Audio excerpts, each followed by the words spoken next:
अस्सलाम वालेकुम। Welcome back to our channel ocean of the knowledge. कैसे हैं आप सब लोग। आज जो है वो हम अपना नेक्स्ट लेक्चर जो है वो स्टार्ट करेंगे। ये हमारा लेक्चर नंबर 4 होगा और ये हमारे पास नेक्स्ट 4 या 5 ब्रांचेस, जो हमारी लास्ट 5 ब्रांचेस बचती हैं बायोलॉजी की। इसमें हमारे पास जो 6th ब्रांच है वो है बायोटेक्नोलॉजी।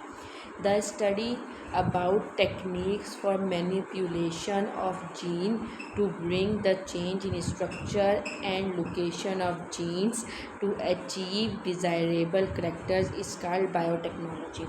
अब यहाँ पे मैंने पहले डेफिनेशन आपको पढ़ के सुनाई है। अब इसमें क्या है, हमारे पास ये ब्रांच जो है ये हमारे पास 2 वर्ड्स का कॉम्बिनेशन है। ठीक है, 2 वर्ड्स का कैसे कॉम्बिनेशन है, फॉर जैसे कि हमारे पास सबसे पहला वर्ड आता है बायो और सेकंड वर्ड आता है हमारे पास टेक्नोलॉजी। ठीक है, अब इस ब्रांच के अंदर या what we do in this field of biology, we do that we manipulate मतलब होता है कि किसी को गुमराह करना। असल हम अगर आम अल्फाज में देखें कि किसी को गुमराह करना, किसी के दिमाग के साथ खेलना। अब यहाँ पे हम लोग क्या करते हैं, हमारी बॉडी में या लिविंग ऑर्गेनिजम्स की बॉडी में जो जीन्स होते हैं उनको हम लोग क्या करते हैं, उनको हम मैनिपुलेट करते हैं या उनकी जगह चेंज कर देते हैं या उनको गुमराह कर देते हैं। किस तरह कि उनकी हम लोग स्ट्रक्चर चेंज हो जाता है, उसकी जब लोकेशन चेंज हो जाती है या कोई और उसको जो है वो हम लोग उसके अंदर जो है वो प्रॉब्लम कर लेते हैं या प्रॉब्लम बाय बर्थ होती है, तो उसकी जो स्टडी की जाती है या उससे जो डील किया जाता है वो हमारे पास जो है, या वो जो उनको मैनिपुलेट करने के लिए जो टेक्निक यूज़ की जाती है वो हम लोग इस ब्रांच के अंदर या इस फील्ड के अंदर उसको हम यूज़ करते हैं।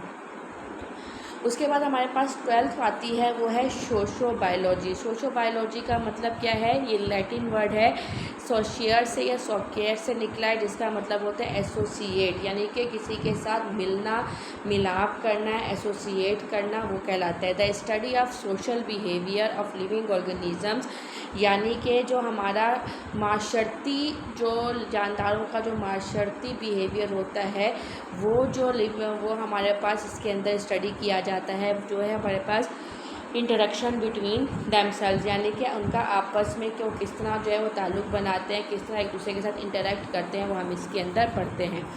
उसके बाद हमारे पास आती है 13th आती है पैरासाइटोलॉजी। ये हमारे पास ग्रीक वर्ड पैरा से निकला है, जिसका मतलब होता है अप, ऊपर।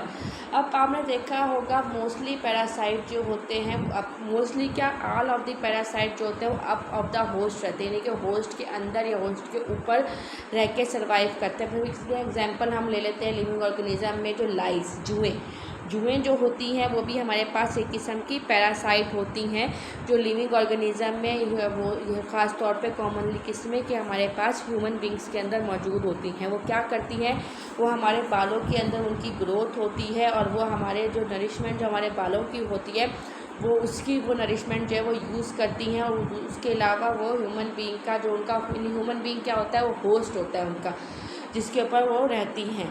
तो वो क्या करती हैं, उनका खून भी चूसती हैं, सक करती हैं ब्लड को, और उससे अपनी नरिशमेंट या अपनी ग्रोथ को जो है वो बढ़ाती है, तो वो पैरासाइटोलॉजी होती है। द स्टडी ऑफ पैरासाइट्स, यानी कि पैरासाइट्स की जो स्टडी है, तालीम है, उसको हम लोग क्या कहते हैं, पैरासाइटोलॉजी कहते हैं। अब हमारे पास 14th नंबर पे आती है फार्माकोलॉजी। फार्माकोलॉजी का मतलब क्या होता है, ये हमारे पास ग्रीक वर्ड फार्माकोन से निकला है, जिसका मतलब है ड्रग का मतलब क्या होता है कि कोई भी किस्म का हमारे पास जो ऐसी चीज़ जो आपके हवासों पे जो है वो असरअंदाज हो। एक तो 2 किस्म के ड्रग होते हैं, एक वो जो आपको हवासों पे या आपको मेंटली जो है वो डिस्टर्ब कर देते हैं, जैसे हमारे पास कोकेन हो गई, निकोटीन हो गई, या जो है वो ये हमारे पास धतूरा होता है, यानी कि ये सारी चीज़ें क्या होती है, ये नशा करती हैं। ये ड्रग होती हैं जो यही चीज़ें होती हैं, लेकिन वो कम क्वांटिटी के अंदर हमारी मेडिसिन्स के अंदर जो है वो मिला के उनको जो है वो दिया बनाई जाती हैं और वो फिर जो है वो हम तक पहुँचती हैं, तो वो भी हमारे पास ड्रग्स के अंदर आती है। The study about action of drugs, यानी कि वो ड्रग्स क्या काम कर रही हैं, उनका क्या एक्शन है, वो हमारे पास उसकी जो स्टडी होती है उसको हम लोग क्या कहते हैं, फार्माकोलॉजी। अब आते हैं molecular biology. The study of organic molecules with constitute cells and its organelles, यानी कि स्टडी कौन सी ऑर्गेनिक मॉलिक्यूल्स की, और आप उनकी यानी कि ऑर्गेनिक मॉलिक्यूल्स कौन से जिससे सेल मिल के बनते हैं या हमारे उज़्वा या खुलिये बनते हैं, उनकी स्टडी या उनके मॉलिक्यूल्स की स्टडी को हम लोग किस में पढ़ते हैं, मॉलिक्यूलर बायोलॉजी के अंदर।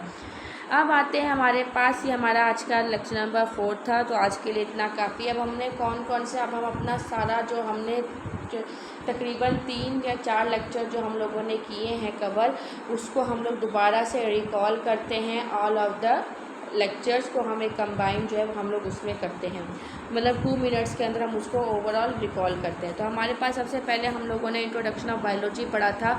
उसके अंदर हम लोगों ने क्या पढ़ा था कि जो बायोलॉजी है वो क्या है, स्टडी ऑफ लाइफ है, यानी कि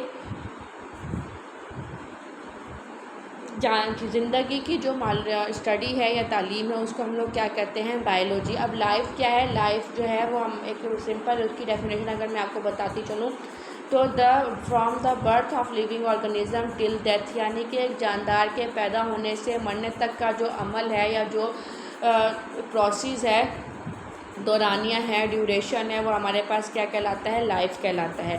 अब इसमें लाइफ में हमारे पास 9 किस्म के प्रोसेस होते हैं, जिसमें रेस्पिरेटरी सिस्टम आता है, डाइजेस्टिव सिस्टम आता है, एक्सक्रीटरी सिस्टम आता है, सर्कुलेटरी सिस्टम आता है, और इसके अलावा जो है वो हमारे पास जो है वो और कौन सा हम लोगों ने पढ़ा था, डेवलपमेंटल सिस्टम आता है, ग्रोथ सिस्टम आता है, और एंडोक्राइन वाला सिस्टम आता है, मतलब न्यूक्लियर सिस्टम आ जाता है। मुख्तलिफ हमारे पास इसमें प्रोसेस आ जाते हैं।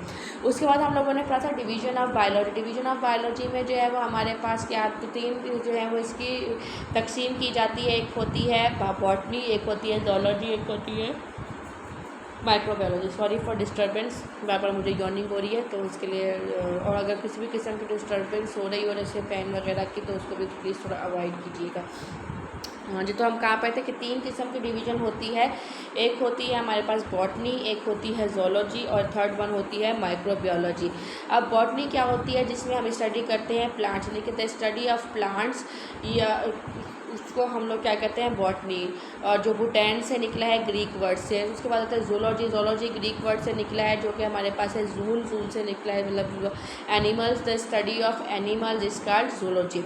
माइक्रोबायोलॉजी, माइक्रोबायोलॉजी जो है वो माइक्रो ऑर्गेनिजम्स होते हैं, यानी कि माइन्यूट ऑर्गेनिज्म, लिविंग ऑर्गेनिज्म जो होते हैं, जो नेकेड आई से नहीं देखे जा सकते, उनकी जो हम जिसमें करते हैं वो हमारे पास माइक्रो ऑर्गेनिज्म में, माइक्रोबायोलॉजी में कहलाते हैं। बात है ब्रांचेज, हमारे पास टोटल 10 ब्रांचेज थी, जिसमें नंबर 1 पे हमारे पास जो आती थी ब्रांच वो थी हमारे पास मॉर्फोलॉजी। मॉर्फोलॉजी में हम लोग क्या पढ़ते हैं, स्ट्रक्चर पढ़ते हैं, एक्सटर्नल स्ट्रक्चर पढ़ते हैं, किसका, लिविंग ऑर्गेनिज्म को। उसके बाद इंटरनल स्ट्रक्चर पढ़ते हैं। उसके बाद सेल बायोलॉजी, सेल बायोलॉजी में हम लोग सेल की फॉर्मेशन, उसकी डेथ और वो सारा कुछ प्रोसेस पढ़ते हैं। हिस्टोलॉजी में हम लोग स्टडी ऑफ या स्ट्रक्चर और ऑफ टिश्यूज़ करते हैं एनिमल्स या प्लांट के। फिजियोलॉजी में हम लोग फंक्शंस पढ़ते हैं लिविंग ऑर्गेनिज्म के। टेक्सोनॉमी में हम लोगों का ये नेमिंग सिस्टम होता है, नॉमेनक्लेचर का सिस्टम होता है जो हम इसके अंदर पढ़ते हैं। जेनेटिक्स में हम लोग जीन्स की स्टडी करते हैं। डेवलपमेंटल बायोलॉजी में क्या हमारे पास किस तरह किसी भी लिविंग ऑर्गेनिज्म की डेवलपमेंट होती है वो पढ़ते हैं। एनवायरमेंटल बायोलॉजी में हमारा अकॉर्डिंग टू एनवायरनमेंट जो है वो स्टडी की जाती है। यानी कि वो किस तरह लिविंग ऑर्गेनिज्म अपने एनवायरनमेंट के साथ इंटरेक्ट कर रहा है। पैलियोंटोलॉजी में हम लोग एंशियंट लिविंग ऑर्गेनिजम्स के बारे में जो है वो स्टडी करते हैं। बायोटेक्नोलॉजी के अंदर हम लोग जो हैं वो किसके बारे में पढ़ते हैं कि हमारे पास होती है कि टेक्निक होती है जिसमें मैनिपुलेट करते हैं जीन्स को। सोशो बायोलॉजी के अंदर हम लोग जो हैं वो इंटरेक्शन पढ़ते हैं बिटवीन लिविंग ऑर्गेनिजम्स का। और उसके बाद पैरासाइटोलॉजी में पैरासाइट्स के बारे में स्टडी किया जाता है। और फार्माकोलॉजी के अंदर स्टडी ऑफ ड्रग्स होता है।